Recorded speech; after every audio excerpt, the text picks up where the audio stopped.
And I'm seeing this guy struggling with security up on the dugout roof at Three River Stadium. And I'm going back and forth, interviewing him. Look, didn't take much time. He jumps off the dugout. The minute he hits the ground, I see it's my dad. Oh. And I would not insult your emotions by making that up. My father, this plumber from Falls Village, Connecticut, was not going to be denied being on the field when his kid won a World Series game. It's not every day you get a living legend to shoot a podcast with you. And 13 years ago, when I moved to Pittsburgh from Ohio, I was always a Cleveland Indians baseball fan. I grew up in the 90s, so Cleveland Indians baseball was hot. When I moved to Pittsburgh, and being a Browns fan, I knew I could never be a Steeler fan, but I did invest a lot of time in learning about the Pittsburgh Pirates because I wanted to kind of hang out with people in Pittsburgh, so I wanted to have something to talk to them about. And I learned a lot about this guy named Roberto Clemente, and the more that I started to research the Pittsburgh Pirates and then watch some of their games, one of the announcers at the time was Steve Blass. And I realized, they always have the color announcers, usually a former player, right? And then I started doing research on him, realized that Steve Blass played with Clemente. Then I realized, he gave the eulogy at Clemente's funeral. He was a really close family friend. And then 5 years later, I moved to Pittsburgh in 2010. 2016, when I became the owner of Big Fish Contracting Company and started that, I wanted to hang out with higher level people. So I said, how else am I going to do that? I joined a country club. And when I was at the country club, I'll never forget, I was sitting in the men's lounge and in walks Steve Blass, stage right. And I was talking to one of my friends that was sitting in front of me. And I go, is that Steve Blass? And he goes, yeah, he's a member here. And I was like, really? I got so excited because I was always been a big baseball fan, studied baseball, Babe Ruth, Willie Mays, all these guys, right? And in walked Steve Blass, and my jaw dropped. And everybody else was like, no big deal. It's Steve Blass. He's here all the time. I'm like, no, I got to meet Steve Blass. And it was probably 3 other times that I seen him at the country club, but I was always kind of afraid to go up to him because I was like, I don't know what to say. I was kind of starstruck. And then one day, I met his son and became friends with his son. And next thing you know, I needed to hire someone at Big Fish Contracting. And Chris is like, my wife, she needs a job. She needs to get out of the house. So Lisa's been working here at Big Fish Contracting as one of our bookkeepers for 7 years now. And I've gotten to know the Blass family really well. Got to play golf with Steve a bunch of times. So it's really a really cool honor to have Steve Blass with us.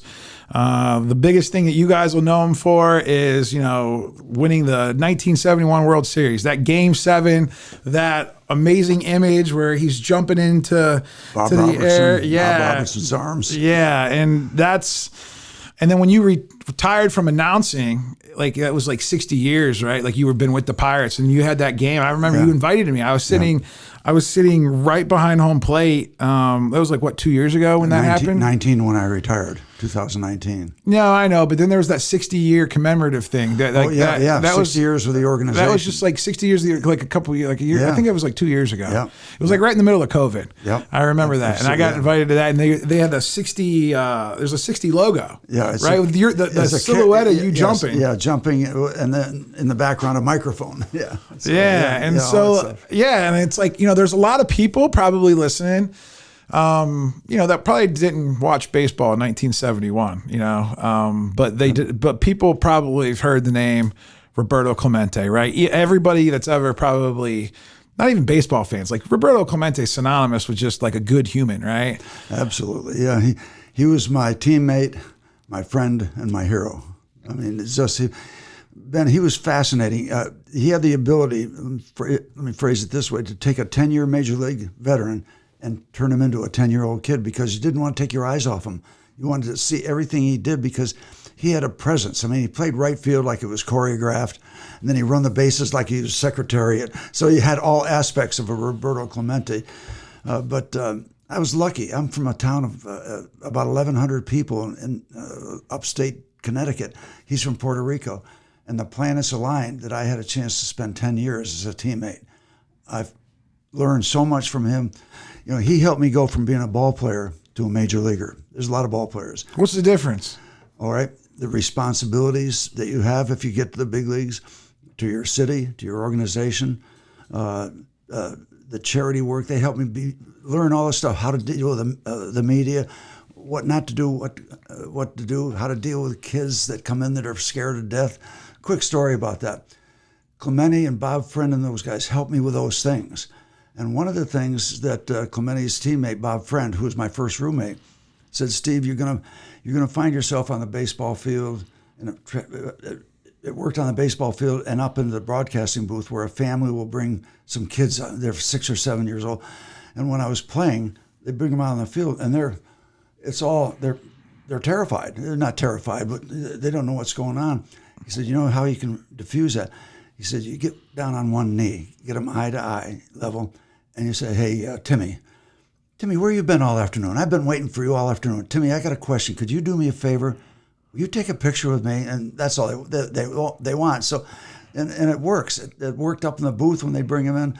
So stuff like that, being the difference between just a ball player and being a major leaguer. And so I was lucky with the group I joined. It's kind of like when you said that, it's almost like how Santa Claus is. Yeah. Like when you go to the mall and like Santa Claus and you go up and sit on Santa Claus's lap, and Santa Claus is always like. But you're not hovering over him. And this big person in a baseball uniform, you get right down at eye level, and it works every time. And they might remember that. Yeah. But when I get my car to drive home, I remember that.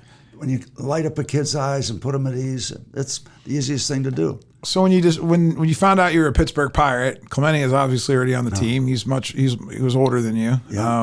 I think his rookie year was 55, right? Yeah. We had him on a plateau. I didn't dare talk. I mean, to him. he was already a big deal. Yeah. Like he was the guy, right? Yeah. Even back then. Well, I got to go to spring training with a big league team right after I graduated from high school. So the next spring, they were the world champions down in Florida for spring training. So our facility had a room for the major leaguers and then a side room for the minor league invitees, which we were. And all we dared do was look around the corner. Oh, there's Mazeroski, there's Clemente, there's Stargell, there's all those guys. So I was around them a little bit. But when I came up to the big leagues, I was a rookie in 1964.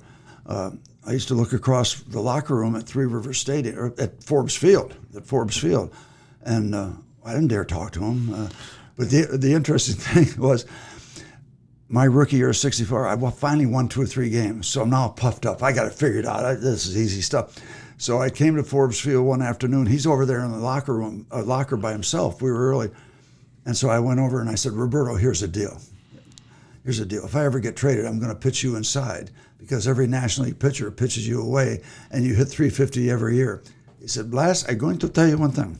You pitch me inside, I will hit the ball to Harrisburg. I said, okay, good talk. And I slunk back into my locker. But we got to be close. How was his, so his English was obviously probably getting better by the time you came up, right? Like, did you guys ever have a language barrier? Like, did you learn any Spanish while you were hanging out with him? Because I had gone to play in the Dominican Republic. Karen and I, 3 days after we got married, I took her on her honeymoon to the Dominican Republic, where the dictator had just been killed. They had machine gunners, military police in each end of the dugout. Oh, wow. Karen always says, boy, I still remember that great honeymoon we had in the DR. So I knew workable Spanish. But the thing about Clemente and language is that he was a very bright guy. And he got frustrated because English was a second language. Mm-hmm. He really could express himself beautifully in Spanish. But sometimes, the words might be misconstrued or misunderstood, and that bothered him because he was trying to convey, very serious guy, and he was trying to convey ideas and answers and concepts in English that might have been a lot more comfortable and meaningful in Spanish. So that frustrated him a little bit, but he handled that well. And just to spend 10 years with him, just learning. How did you get close with him? So like you were starstruck when you first got there. You made a little, you started making inroads. How does someone, and I kind of talked about even me meeting you. Like I was like, it's kind of like that same kind of feeling. Yeah, it's a process. But then as soon as like you're connected, it's like we've been friends our whole life. Well, and that's kind of how it worked with Clemente. Very serious guy, but my goal after I'd been there a couple of years and won some games was to get him to laugh. It was like Tim Conway and Harvey Korman. And I don't get that reference. Okay, so I don't know who those people are. Okay, they're comedians. The old Carol Burnett show, and they were great. Playing off you got to remember, most of the audience that's listening is going to be like 50 and younger, right? So think. So get on YouTube and watch the Carol Burnett show. Think Chris Blass and younger. Okay. Yeah. But anyway, my goal was to make him laugh, and he trusted me because I was it was just all above board and I got good at it and then the 71 series just cemented everything because he won the MVP. You should have won the MVP. Well, that's what everybody keeps telling me because of his name and because of he had a good series. Yeah, but he showed everybody around the baseball world what we had been seeing for 20 years. He got a hit in every game. And anybody else, I would have run away with it. But it was Roberto Clemente, and I'm perfectly fine with that. The only thing that bothered me about that is if you're the MVP, you get a sports car. Oh, yeah? Brand new sports car. So the next spring, I said, okay, Robbie, you got the car. I should have at least gotten the tires. And then he said something to me in Spanish that I can't repeat. So it was good. I mean, you won 2 complete games back when pitchers actually pitched a whole baseball game. Nobody's pitched a complete 7th game win since I did it in the National League. Well, because they got this thing, they got these middle relievers, they got these closers. Yeah, how much time do you have on that subject? We don't know. We don't want to go down a baseball path. I want to actually talk more about Steve Blass, the man. But before we start anything, going back, I was a bigger Cleveland Indians fan than you were, and I lived in Connecticut, so it took me 3 days to get reports on the games they played. In 1954, I was 12 years old. I kept a scrapbook that I still have of every game the Indians played that year. They won 111 games. Wynn, Lemon, Garcia, the big 3 starters. Bob Feller was Feller, with, baby. Hal Newhouser was with. Yeah. I can name everybody. Jim Hegan was a catcher. Rocky Colavito on right. Larry Doby. Vic Wirtz, and everything. And they ran away with the division. 111 Yeah, and I'm the 90s guy that's it's got... you got another run of Cleveland I got Indians. Albert Bell, Carlos Baegra, Paul Sorrento, Sandy Alomar Jr., You got Jim Thome, Manny Ramirez. And you had a good pitcher from Connecticut like I'm from. I mean, think about that. We had Manny Ramirez and Jim Thome and Albert Bell. Yep. All on the same team. That was a great run. Are you kidding me? Yeah. But our 54 Indians would beat them. No, that's what they say. And again, I don't know. That's just, I remember listening to Herb Score. Yeah. He was my hero. And I wound up pitching against him when I was coming up. Herb Score. Yeah. Yeah. Was he a baseball hero or an announcing hero? Which one? Baseball. All right. So the player, Herb Score, not the announcer, Herb Score. So when he was coming up, he was going to be the next best thing. And I was listening to them play the Yankees the night he got hit in the eye by a line drive from Gil McDougall. And I was listening to that game. So he tried to make a comeback later on. And I was coming up through the minor leagues. And he was in AAA. And I actually pitched against him. It was so surreal. But I got to know him as a fellow broadcaster. But it was, and they got swept by the Giants in 4 straight in the World Series, and Willie Mays made that famous catch off Vic Wirtz away from home plate. Yeah, maybe the best catch in baseball. Anyway, so we have something in common, and we didn't even realize it. Both Indians fans. Well, they were great Different in the eras. 50s, and then the 90s. Yeah. So after that World Series, there's plenty of, if you guys want to hear more about that, you can watch anything. There's so much content out there on that whole, go ahead. But I want to talk about the series because there are a lot of things involved. First of all, before the series, the one thing that was interesting, we were in Forbes Field, we left on a road trip, and we were very excited because we were finally going to get a baseball field where we had air conditioning and carpeting. You didn't have any of that in Forbes Field, so that was neat. Air conditioning and carpeting, See? So we were looking forward to We can be grateful. Yeah. So we lose the first 2 games of the World Series to Baltimore, one of the better teams, I think, in the last 50 years. They had 4 20-game winners. That's never going to happen again. So they were a powerhouse, and we were down 2-0 when I got a chance to pitch the 3rd game, pitch the game of my life. And I bring that up because after the last out, I was getting interviewed on national TV by Tony Kubek, who's the announcer. And I'm doing this interview on the first baseline, and I'm seeing this guy struggling with security up on the dugout roof at Three River Stadium. And I'm going back and forth, interviewing him. Look, didn't take much time.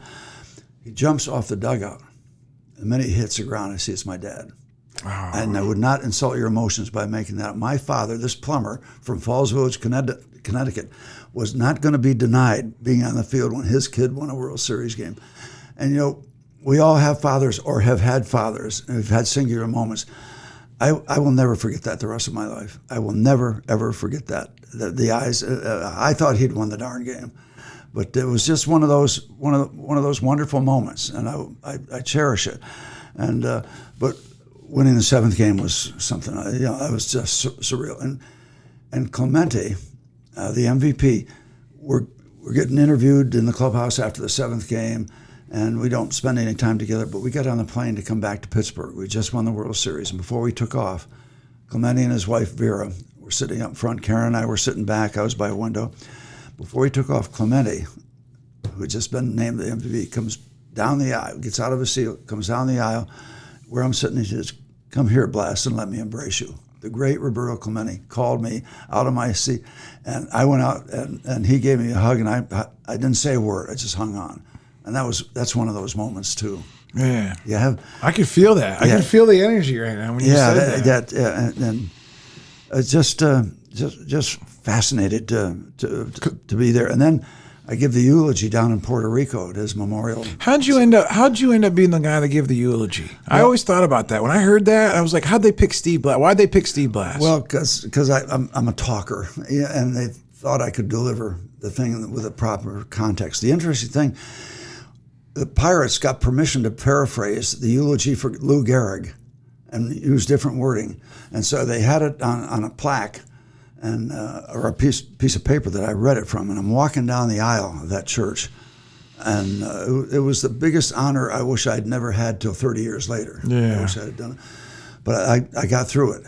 And now down at the Clemente Museum, and here in Pittsburgh, I help give tours, and they put that wording onto a plaque. And at the end of each tour, I get up. There's a stairwell, and I go up and I read that, and it's still difficult to get through. But it was an honor because I got so that I could handle the wording and all that kind of stuff. So it was wonderful. But watching him that World Series, everybody got a chance to see what he was made of. And so that's the World Series. But there are a lot of aspects. There was Clemente. There was my dad. Yeah. And how old were the kids? Interesting. The season was over, and they had to go back to school in Connecticut because they were renting a place in Pittsburgh. So Karen took them back. Pittsburgh home. was temporary. Yeah. Well, she was there with them for the 3rd game, but the 7th game they had to be in school. So she was in Connecticut when we had the 7th game in Baltimore. So the night before, she said, "What am I doing here in Connecticut?" So she gave the kids to Grandma, and her and my dad flew down to Baltimore. And I saw them before the 7th game of the World Series. I said, She said, "Do you think I was going to miss this?" And the longest period of time in my life was between the time I woke up for the 7th game and the time it was time to start the game, because I believed I was capable. I was ready to go. I thought I could do it. But you don't know if you're capable until you get it done. That's been a life lesson. You can think you're good, but you got to do it to really know. And that helped me get all the way up through the various levels of professional baseball. I started at the bottom. Yeah. But I was obsessed with finding out if I was good enough for the next level. I wanted to find out. And if I wasn't, I wasn't. But I wanted to find out if through D-ball and B-ball and AAA all the way up through. And I was capable at each level, but I wanted to find out the next level. And it wound up being all the way through to that World Series. We talk a lot about that in being an entrepreneur, right? Like, because there's always a lot of self-doubt. There's a lot of fear. Yeah. We wonder if we can do it, right? Because you don't know what's next, right? You've never been there before. But you won't find out until you do it. Until you step through the door and step through that darkness, man. Yep, and they turn the light on, they turn the camera on, and 3, 2, 1, tag, you're it. Because the 6th game, we were in Baltimore, and I was rooting for the guys to win it. I didn't have to pitch another one. I had won game 3. The last out, Danny Murtaugh, our manager, tapped me on the shoulder and said, "Tag, you're it. Wow. For tomorrow." I didn't sleep well. When you're a kid, I mean, have you been a pitcher your whole life? I mean, so when you're a kid, I used to shoot hoops in my backyard, and I always thought about Mike. I grew up with Michael Jordan, right? Sure. Taking the last second shot of like an NBA Finals or something, thinking like that. Did you think about like that? Did you ever think about I'm going to be on the mound? It's going to be Game 7. I mean, that sounds like something you would dream about. Every day when I was 10 years old, I had a pink rubber ball, and I would throw it against the wall, and I had a scorecard, and I'd create games, and I would. Hell, I won 7th game of the World Series 400 times.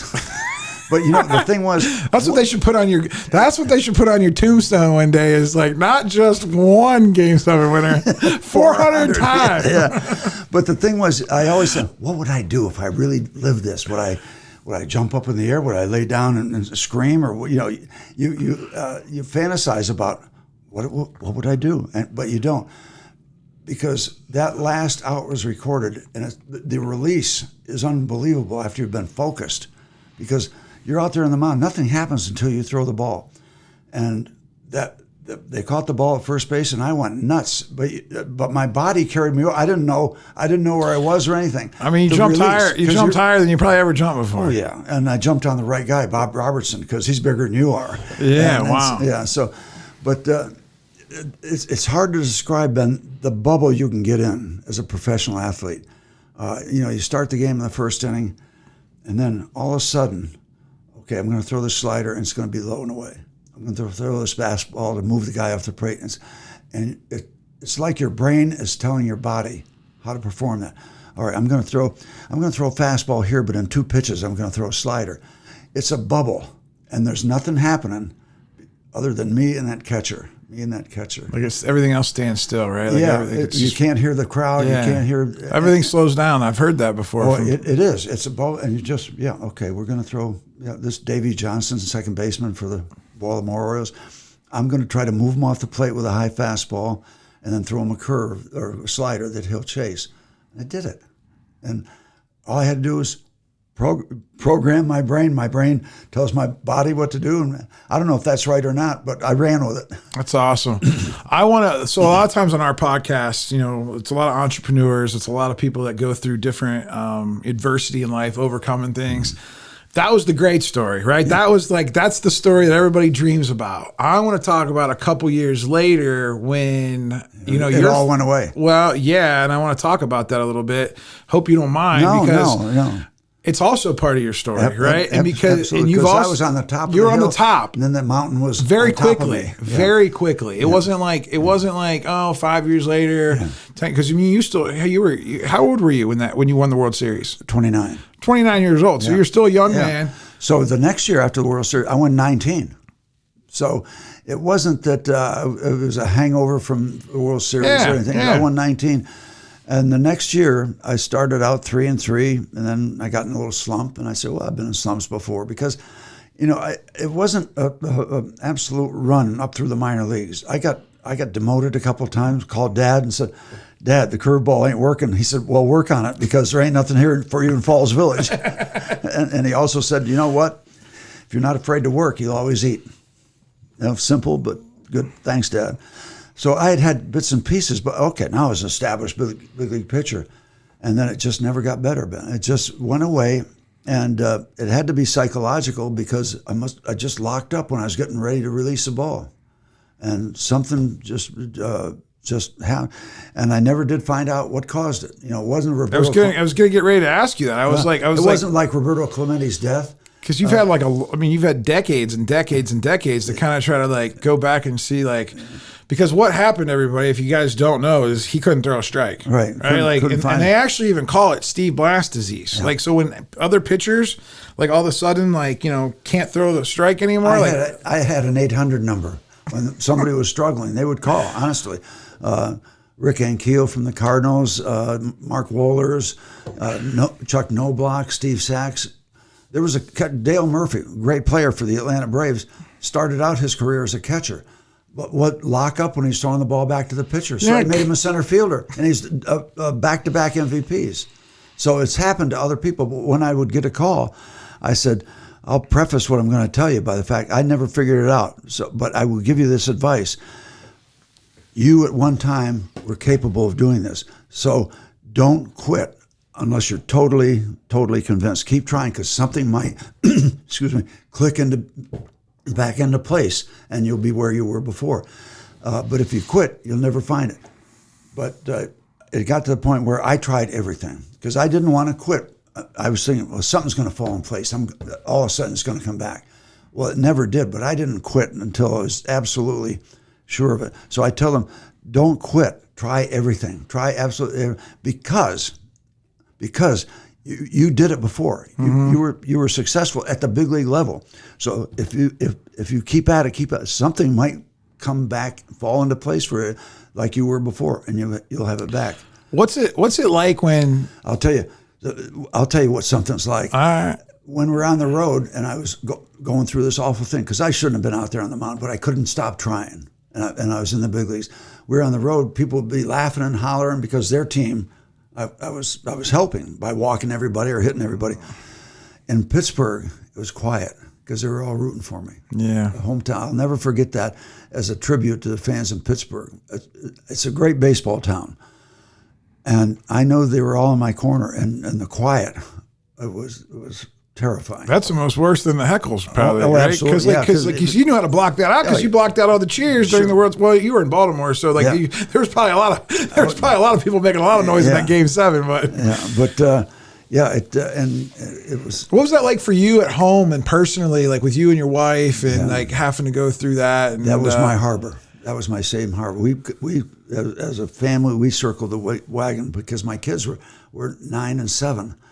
And the same kids that were asking them to get my autograph the year before were now saying, your dad's a bum. He can't pitch anymore. I was going to ask you what the culture was like, because like nowadays, man, like people are ruthless, man. You can't even last a couple of days. As soon as you it's like, what have you done for me lately, man? It's like a very short fuse that fans have, right? Yeah. They want to fire Tomlin like every week, right? They close the bridges for suicide jumpers. I mean, how did you deal with that on a personal level? Well, first of all, I told the kids, I said, they don't mean anything by it, by saying your dad's a bum. Kids do that without thinking about it. You understand that. But I was trying to tell Dusty and Chris, I said, I'm going through a tough time, but Karen was strong. She's like a rock. The kids didn't waver. They were confused. How did they? If I didn't understand it, how could they understand it? But we got on the side. Ben, I would be upstairs, up in my backyard at 4 o'clock in the morning, tears coming down my eyes because I know I wasn't going to be a Pittsburgh Pirate anymore. I mean, it was so difficult, and it was embarrassing, humiliating to be out there, but I couldn't stop trying, and it was awful. I got sent down to the minor leagues, and so I was... Charleston Charlies. I talked to Chris this morning. He said, ask him about the Charleston Charlies. Yeah. But everywhere I'd go in AAA, I was a story. And because of the way I was brought up, people wanted to talk to me, and the last thing I wanted to do was talk about it. But I did, because I had time for those writers and those newspapers and all the media people when I was going good. Dad always said, "You're going to be good. If you're bad, you got to be the same person." And that was a life lesson that I carried with me. So everywhere I went in the minor leagues, it was a circus, absolute circus. I mean, I tried pitching from my knees. I tried pitching from halfway to home plate. Tried pitching from second base. Tried to pitch. There were times at Three River Stadium where I'd pitch the whole game in the bullpen just to see if it would come back. Like the old simulation, like you're kind of simulating a game in the bullpen. Yeah, the game's going on. And then there were times where I'd take 10 days off. I tried everything. So what was it like from an employee standpoint, right? Like you're an employee of the Pittsburgh Pirates. Like you got your coach, you got your manager, you got ownership. Like how did they treat you? They never quit on me. They never quit on. Joe L. Brown was the general manager. Danny Murtaugh was the manager. And it got to be the point where it was 73 and 74. Those were the 2 years. They actually bought Danny Murtaugh back to manage. And he never quit on me. Joe Brown never quit on me. And at the end, Danny Murtaugh, his spring training game, this was the end. And I pitched against the White Sox in Bradenton. First inning, all over the place. Danny Murtaugh came out of the dugout and argued with the umpire. And that never happens in spring training. He did that as a gesture to me, and he got thrown out of the game. As a personal gesture, and I'll never forget that about Danny. He did that for me. And the next day, I said, I can't do it anymore. And I had gone through 2 years, but they had previously told me, Steve, we'll back you as long as you want to keep trying to do this. And you tell us when you've had enough. And after that game, I'd had enough. I just couldn't take it. So that was the spring training of 75. So I'd gone through 73 awful, 74 worse. And so I decided I'd give it one more shot in 75. Was that the lowest moment of your life? Or was there any other lower moments? There was a lower moment in my life in 70 and 73 when I'd come. Bill Verdon was our manager, and he was great to me, but he'd sent me to the bullpen because he didn't know what to do with me. And he put me in a game in relief against the Braves, and it was just awful. I hit people, I threw the ball behind them, up over top of them. And after that game, we flew to Cincinnati to continue the road trip. I got off that plane, I couldn't sleep. I walked the streets of Cincinnati from 1 o'clock in the morning till 8 o'clock in the morning. That was the lowest point. Wow. And I still remember that plane ride and that awful. But I still maintain it didn't destroy me. It didn't, you know, they say what doesn't destroy you will make you stronger.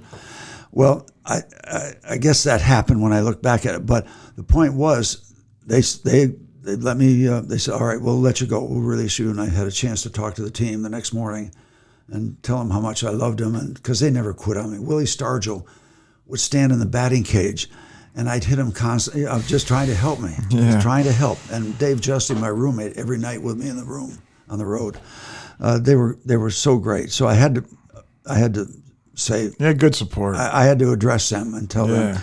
So now I'm out, and I'm 32 years old now. Yeah, and your whole identity was baseball. Yeah, like that's and I've got to support my family because we didn't make any money. Well, yeah, like give me an idea. So, like, how much did you make that year you won the World Series? Like, how much did you make that year? I made $75,000, and we won the World Series, and it went up to 90. I got a $15,000 raise. Yeah, but in 72, 90 that's grand probably a lot of money. It's big money. Yeah. It's big money, but it was all gone.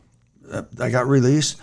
And I've got a family to support. Yeah. And before I left spring training, that spring training, I had committed to a job with Jostens, the class ring company. Okay, I remember that. I had to work. And I got a territory, and I was still doing things from the Pirates. So I was still Connecticut or Pittsburgh? In Pittsburgh. Did you move to Pittsburgh? Yeah, we after we won the World Series, we bought a nice house in Upper St. Clair because we just won the World Series, and we thought we were going to win it the next year. So to the point that you'll appreciate this. When we got beat in the playoffs in 72, so we weren't going to go back-to-back, I ran into the clubhouse because I had a contract that was going to put an asphalt driveway or a cement driveway. And I said we were going to win. I was going to get another World Series check. That last run scored in Cincinnati, so we got eliminated. I ran in, got on the phone, called the contractor. I said, can the concrete, we're going with asphalt. So I got a job, and I was still doing a lot of stuff with the Pirates. So that I still was involved, and I could connect that with the 60 years. So I was still doing clinics and appearances and all that. So I was employed by Jostens and them. But so that was kind of a cool story, because that's the other thing, with a lot of these sports guys, it's like, what do you do when you have to retire? You are able to like use your personality, right? Because a lot of guys don't have that same personality. Yeah. They're not as blessed with the gift of gab or the kindness that you have and the curiosity that you have to just like go up to people and just strike up conversations. It's so easy to be kind. It's the older I get, the more I embrace that philosophy, and I keep track that it only takes a minute to make a moment. And I speak a lot, and I incorporate that with the thing that I've believed in for a while, that the only real gift that we have as human beings is a gift of time. You only have so much. You can't get more. It's not negotiable. And much about how we will be judged, I think, will be based on how we distribute that gift. You only have so much. When you give somebody your time, the meter's running, in the big picture. And if somebody gives you their time, they only have so much they're giving you. And that's the gift I think we have. I believe that. I'm living right now in this moment. You even being here, telling me that story, knowing how it's a gift that we're even doing this together. Yeah, it's a foundation. I'm so thankful for this opportunity. It's a great foundation, and if you have that, how far are you going to go wrong? Like that little kid that comes on the field, or somebody says hello in a hallway.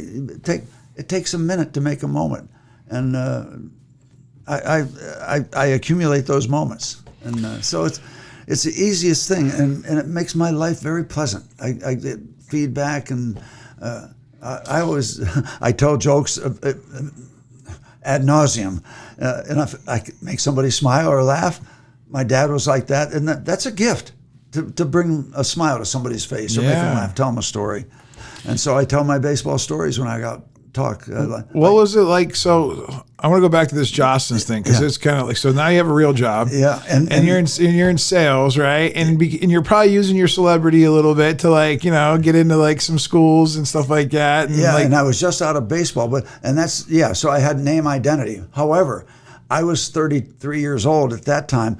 I'm competing with the Balfour people or the Herff Jones, other ring companies. Okay. And these young men that are, they're dressed, they're 20 and they're 2. business guys. Well, and they're just like the same age as the high school seniors. And so they're good looking and they're young and they got the right clothes and everything. I'm 33 years old, so I'm competing with them.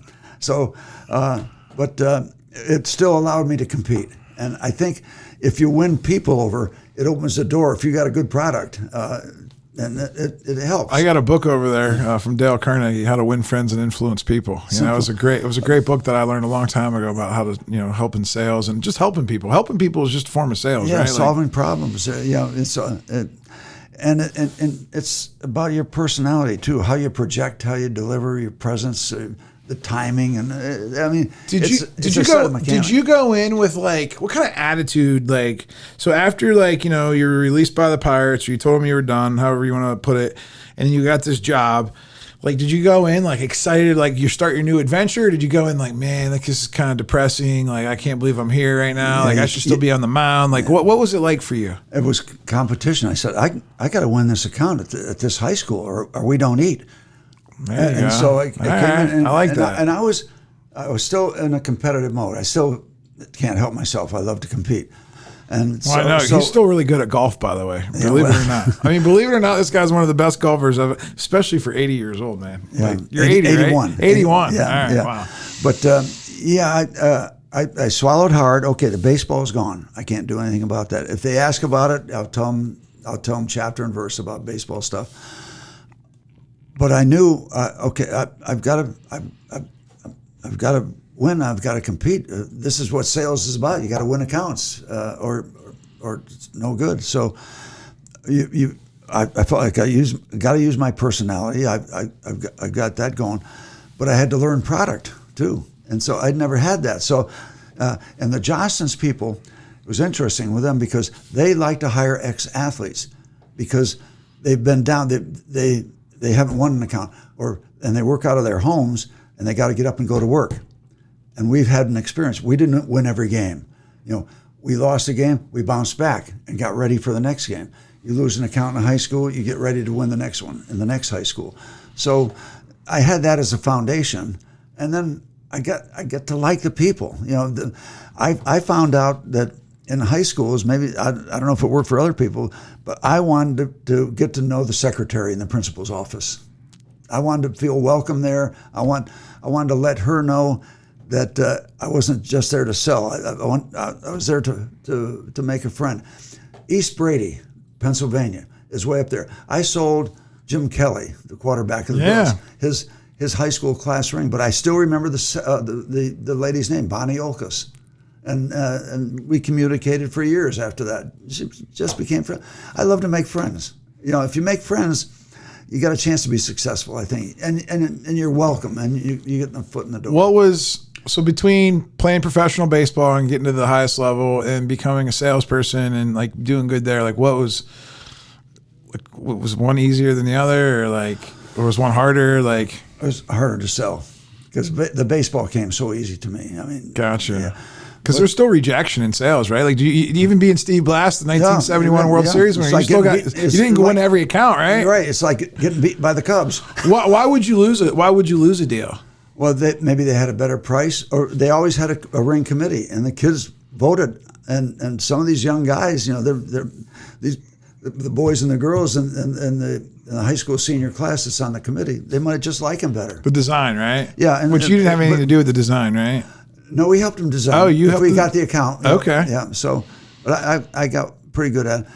But then I also evolved from that into working for Frank Fuhrer, Anheuser-Busch, the Budweiser guy in Pittsburgh. Frank became a good friend. And what I did for him, I lugged around a projector, reel-to-reel projector, with a Steeler highlight film and a Pyrite highlight film to bars, and had Budweiser nights. I worked 3 or 4 years 4 or 5 years, about 400 of those Bud nights. Winter, summer, spring, fall, and snow, lugging that projector and the screen. Yeah. And Bud nights. And the same heavy beer drinkers appeared in each one of them. Hey, you young kids out there that are so used to your iPhones and your cameras and everything being digital, right? Like that's the old school influencer, right? Carrying all that equipment around with them. Absolutely. And, I'd have caps and T-shirts to raffle off. And, that's awesome. And made some friends there and helped him when he evolved into the Family House golf tournament, which was a big deal, charity event for Family House, for people who came to Pittsburgh and had kids or relatives in very difficult situations and needed a place to stay. It was a big building of bedrooms and a mutual kitchen. So it was housing for people that had people in the hospital. How'd you get the announcing job, right? So how'd you and then what was that decision like? And did you just want to get out of sales and go did the Pirates call you? Did you try to get in with them? How did that happen? Well, I always thought I could be an announcer. I used to talk to Nellie King, who was a broadcaster for the Pirates when I played. And finally it came where the Pirates had three guys. They had Lanny Fratteri, Jim Rooker, and John Sanders. 3 guys. So they would have 1 guy on radio and 2 on TV, or 2 on radio and 1 on TV. They wanted a 4th guy so they could have 2 and 2 all the time. And so they had auditions. And I auditioned, and it went well. They took me down to Houston to help broadcast a game, be a color guy. And I don't know, somebody hit a line drive, and this outfielder had a massive, massive glove. And it just it was like a net he threw over the baseball. So I don't know if there's any regulations, but it took 2 cows to die for that glove, and so I had a good line, a couple of good lines, and so they asked me to do a few more, and so it kept going on. But Jim Rooker, who I was teammates with when I was going through my bad years, finally sent a note to KDK. They says, "Stop the auditions, hire Blass," and I'll never forget in my behalf Jim writing that note. That was a big deal. So they hired me to do a few games. Then I did cable games. Were you still selling rings at the same time? No. So you had to stop that, and that was kind of like a full-time job, even though it was just a few hours a day, right? Yeah. Well, I worked a lot of prep work too, probably. Yeah, I worked full-time for Frank, and then Frank called me in the office. So the Budweiser, so doing the things around town. Yep. And Frank called me and he said, and they offered me the job, and they said, "You're not a beer guy. You're not a beer guy. You're an announcer guy." Did it pay better too? Yeah, and he embraced the idea that I was going to go. Yeah. And it got so I was making I broadcast for 34 years. In the last bunch of years, I made more money than I'd ever been playing. Yeah, inflation. Well, yeah. The world was different. Yeah. So, all right. So you had a couple. You had your baseball career, you had your sales career, and then you had your announcing career. So did you ever do any type of, obviously in baseball, you do a lot of training and a lot of learning, but did you do any training and learning on how to be a better announcer or how to any skills, or did you just wing it and just use your personality to get you through? Yeah, I thought I had that, but I always believed that repetition, if you do it in baseball, if you do things enough times, reps, that you won't have to take time to think, and you'll win. You'll beat the guy over to first base if you don't have to. If you do stuff by instinct. So, but I'm a storyteller, and so my thing was I have a blank easel when I broadcast. I came to the ballpark. The play-by-play guys they've got to prepare. They run the ball game. They run the traffic. It's my job to get in quick and get out. And I was always a big reader, so I know how to cut to the quick, get to the center without talking around stuff. So the best color guys can get in, have enough of a vocabulary to get in and out without disrupting the game. You never want to disrupt the game. So my goal was never to get in the way of the play-by-play guy. Did someone teach you that, or did you just figure it out by listening to other guys? I used to listen to ball games. Okay. And I would listen to, Mel Allen had a color guy named Jim Woods. Woods would never intrude on the guy, and Bob Prince told me, among other things, when I worked with him, when I just started, he said, "Kid, if you want to be a good announcer," he said, "keep your mouth shut until the ball stops rolling," which sounds simple, but let the play happen before you break in. And he would, and I got excited. If we hit a home run, I would start, and he would do this. He said, "Let the moment live. Let them hear the crowd. You don't intrude on moments." That's so good. Yeah, that's so good. Yeah. So it's kind of like in sales. Just shut up and listen. Yeah. And I realized, there's a lot I can learn by listening. So okay, but that's the first. That's the job. That's the first job to where it's not that competitive. So how did you fuel that competitive juice? Right. So you baseball, you're all about winning games and doing good. Sales, you're all about closing deals. You get to this announcing job, and it's kind of just like you're sitting back, kind of talking about it. You got that juice inside of you, though? Well, I do. I can get excited. I've got the stories. I have a background of the whole organization. I know the history of Pirate baseball. But the main thing, the foundation, I want to create comfort. I want the people to sit back in their chairs rather than they're like this, is he going to say the right thing? And if you can project comfort and establish comfort, puts the people that are listening at ease. So now it's comfortable. They're having a good time. So that combined with the stories and having a working knowledge of baseball strategy and rules, which that was the weakest part of my thing. Oh wow, yeah. Strategy, but the play-by-play guy, Greg Brown, knew all that stuff. Lanny Fratteri knew all that stuff. So my job was to entertain and add color. But what did you do to like that? Was that this? Did you get that winning feeling from that, or how did you satiate that itch to be competitive and win, though? Well, I wanted to get in the car and come to the ballpark, forget about the records, forget about the one-loss record, what's going on. And I had a chance to watch a major league game, and I could make somebody enjoy it. Vin Scully, who was the greatest baseball announcer ever, I asked him if he could give me any advice. He said, "Yeah, Steve, picture yourself where you live in your house. And there's a house next to you, but there's a fence there. And you can listen to the game. You can see the game. But the guy that lives next door on the other side of the fence, he can't. Tell him what's going on. Tell him what's going on with a little fun. You're not a play-by-play, so you're off the hook for having to run the ball game. But you can tell a little story about, that's the best catch Clemente made since the one I saw against the Cubs at Wrigley Field 2 years ago, where he went down on one knee and slid halfway from right center to left center, making the catch."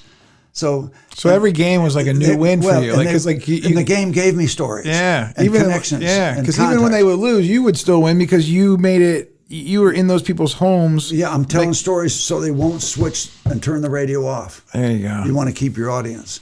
And I loved it because I didn't have any preconceived things. Every once in a while, actually quite often, I'd go stand in back of the batting cage and maybe just get a nugget or two. If the game's a stinker.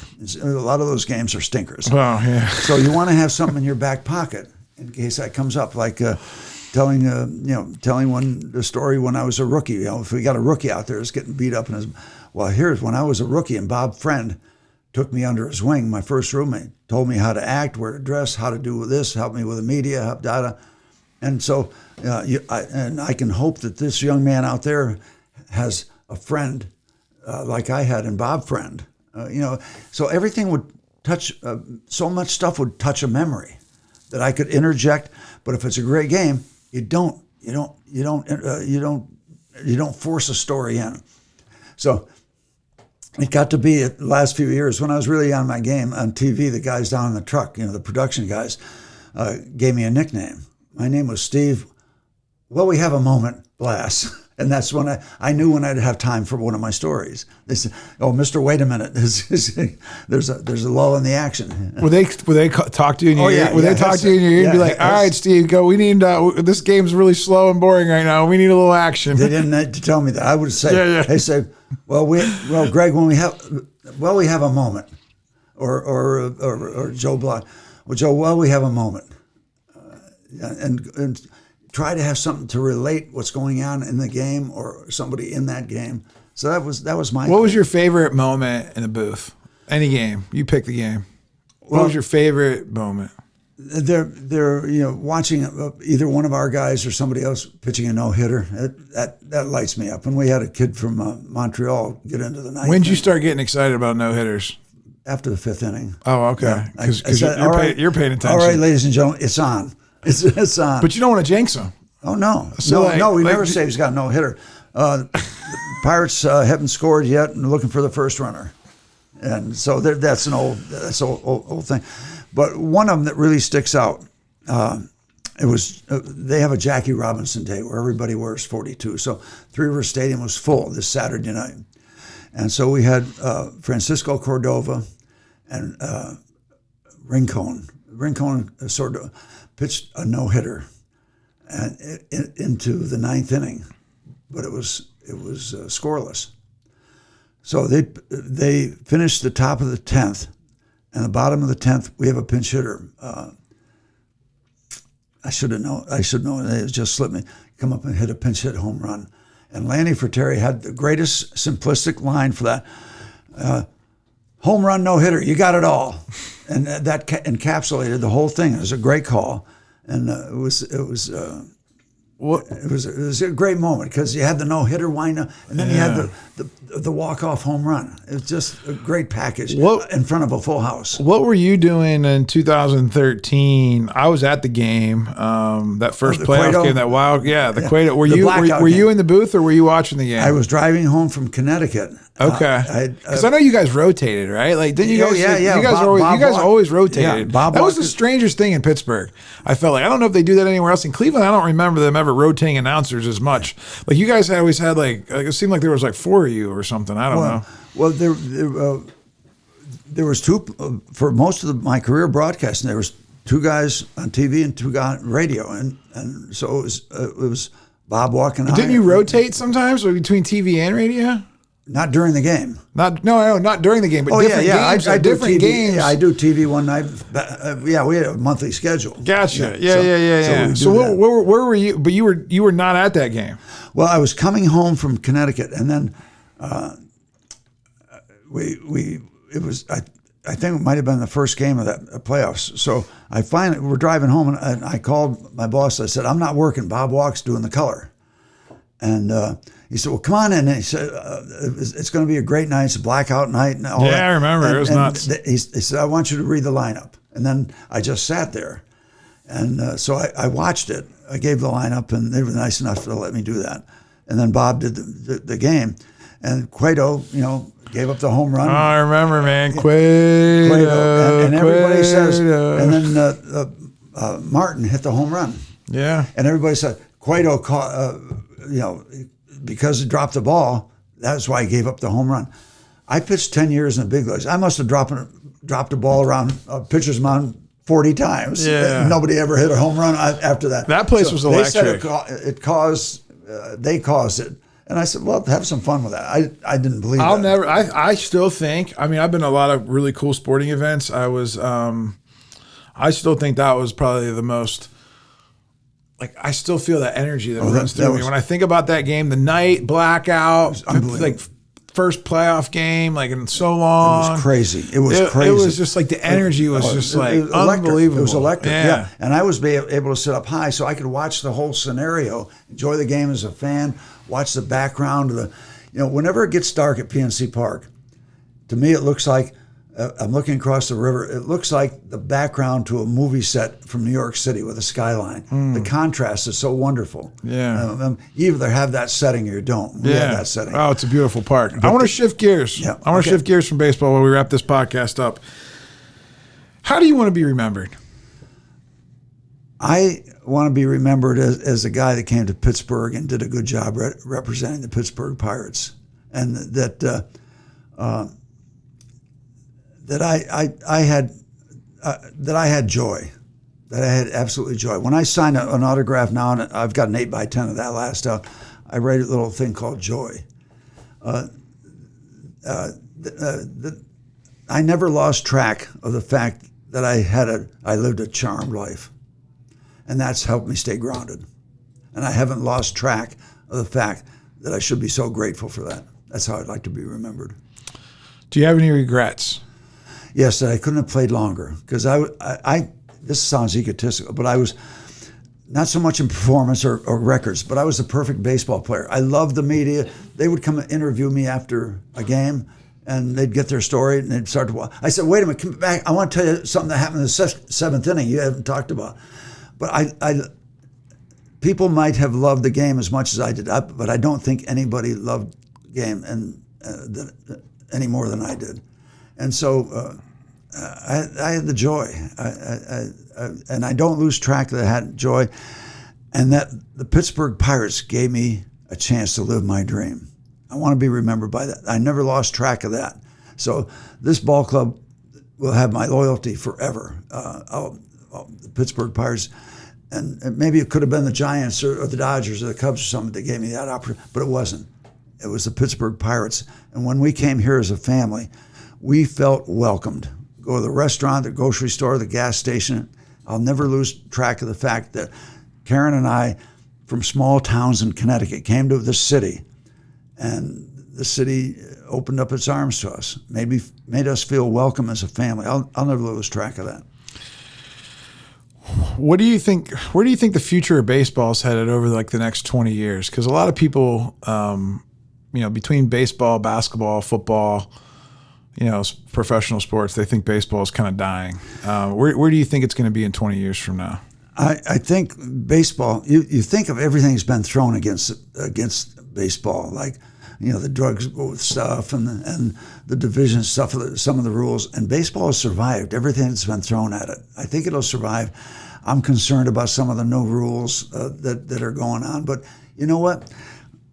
I'm convinced, and Greg Brown helped me understand this, that when I was a player, the guys that were 30 years before me said, what the hell is going on with the game with these guys? As we think, I think what's going on with these guys ahead of us now. The game's going to be fine. It's such a good game. I can't tell the future, but are kids playing? I don't feel like kids aren't signing up for baseball as much anymore. So how's that going to affect the major leagues? I think that'll run in a cycle. I think baseball is good enough where the world will come back to baseball, and we'll maybe have tried all this stuff or gone through all this stuff. Say, wait a minute. Baseball is really good. You don't think PNC Park will turn into a pickleball place? Don't bring that up to me, pickleball. What the hell?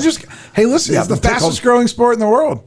Not for me. I hear you. All right, for us dinosaurs. That's why I'm just curious, because it's like I think people will circle around. I think it will.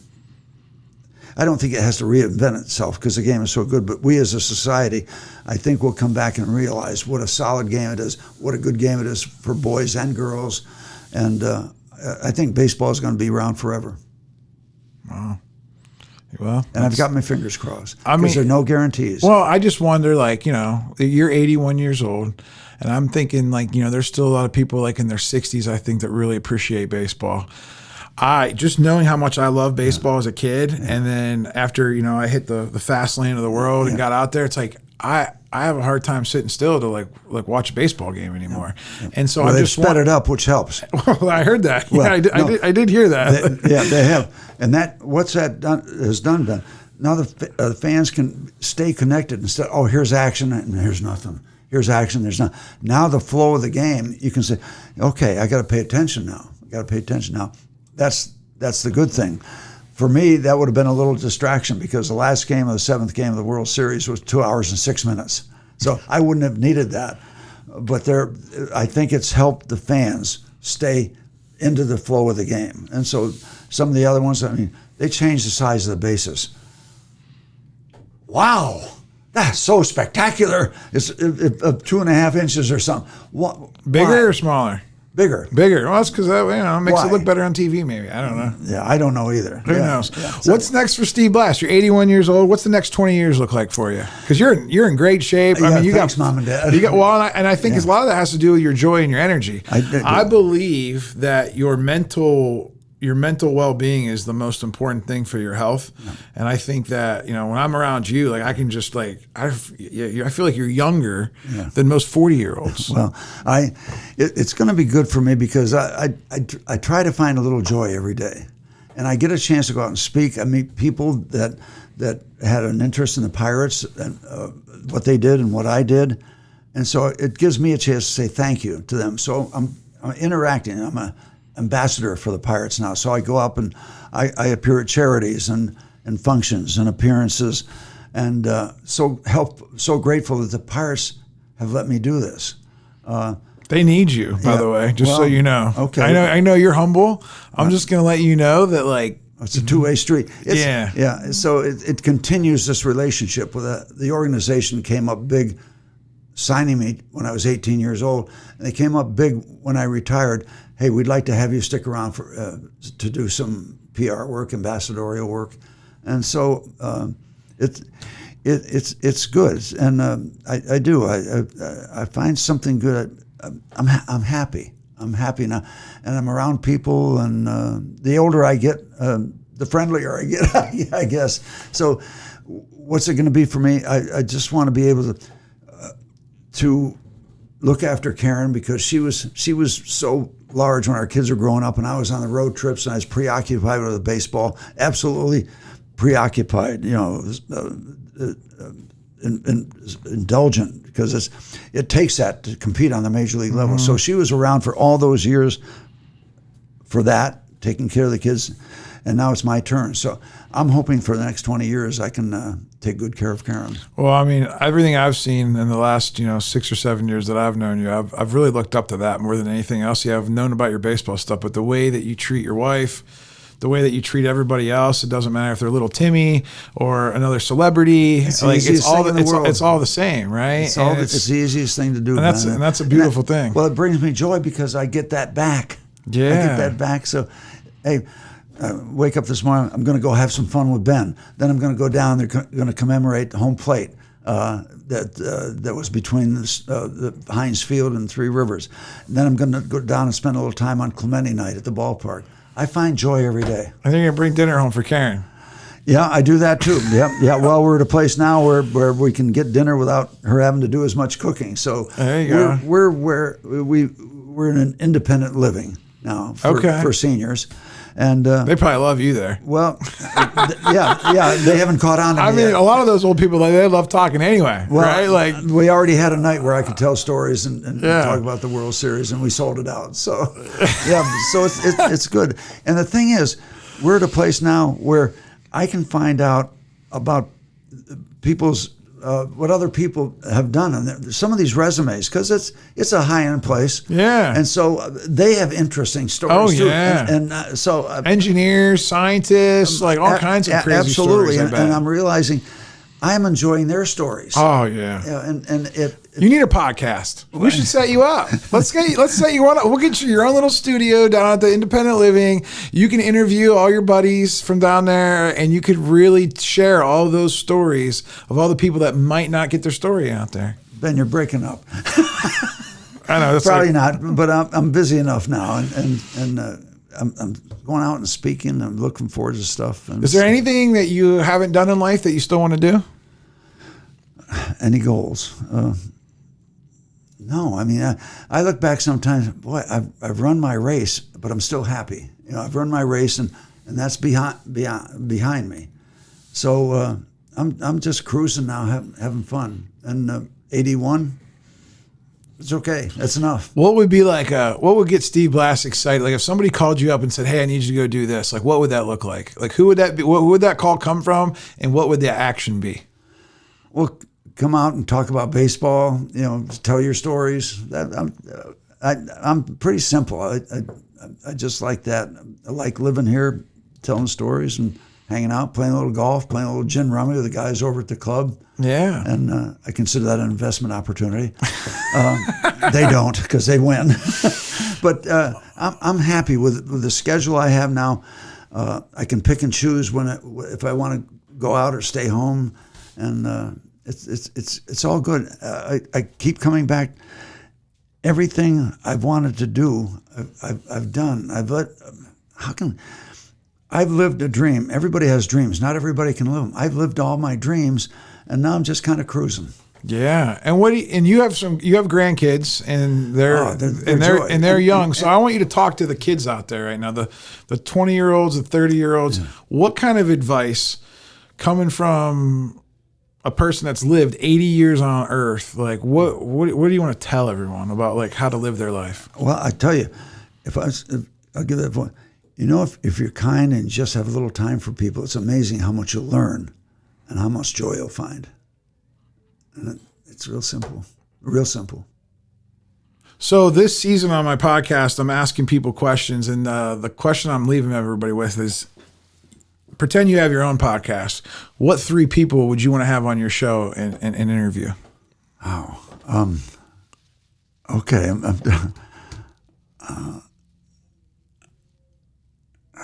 Okay, sports figure, entertainment figure. It could be anybody. Yeah. It could be anybody, somebody we don't even know their name. Like it doesn't have to be a celebrity. It could just be anybody that you're curious about or that you would think would be a good show. Well, I lean toward sports.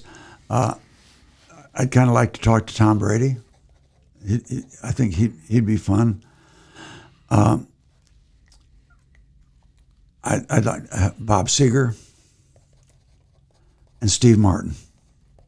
The comedian. Yeah, because Jonathan Winters is gone and Robin Williams is gone, and I love to study comedy. I went to a show last night and saw Martin Short and Steve Martin do a 2-man show, and it was a joy because I hadn't seen anything like that live. And they're 2 great comedians, and so I just sat there fascinating and enjoying and laughing, but studying too their rhythm and their presentation and their timing, because that's what makes stories good. And I tell stories, and the better you can be at presentation and the pause and let the laugh go and all that stuff. So I would have fun with those 3 guys.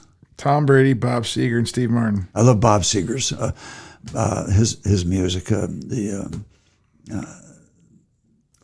What's the name of his group? Bob Seger. Silver Bullet. Silver Bullet, right? But even I knew that. Aren't you guys proud of me that I knew that? Yeah, there you go. And so he's got a song. He wrote about his dad. His dad was a gambler, and he wrote. I think he wrote about his dad because you're still the same. I caught up with you yesterday.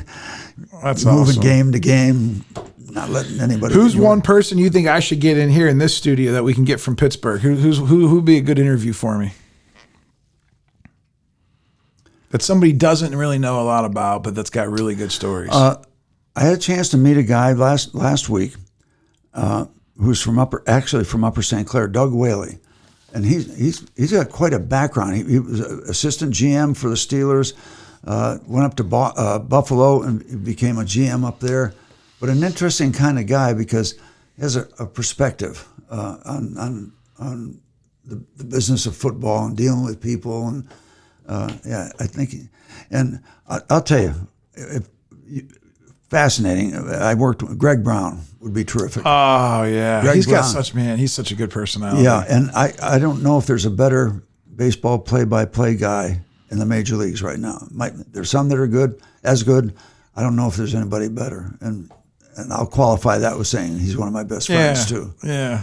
And how about Mike Lang? Mike Lang and I did some table baseball. We had more fun than it should be. Like we did a takeoff. There was an old wine commercial, Bartles and James, back in the day, and we bought the costumes at a thrift store in San Diego, and we had it as a pregame show, the old Bartles and James wine thing. And anyway, Mike taught me so much about broadcasting, and he's one of my great friends, mentor in the broadcasting business.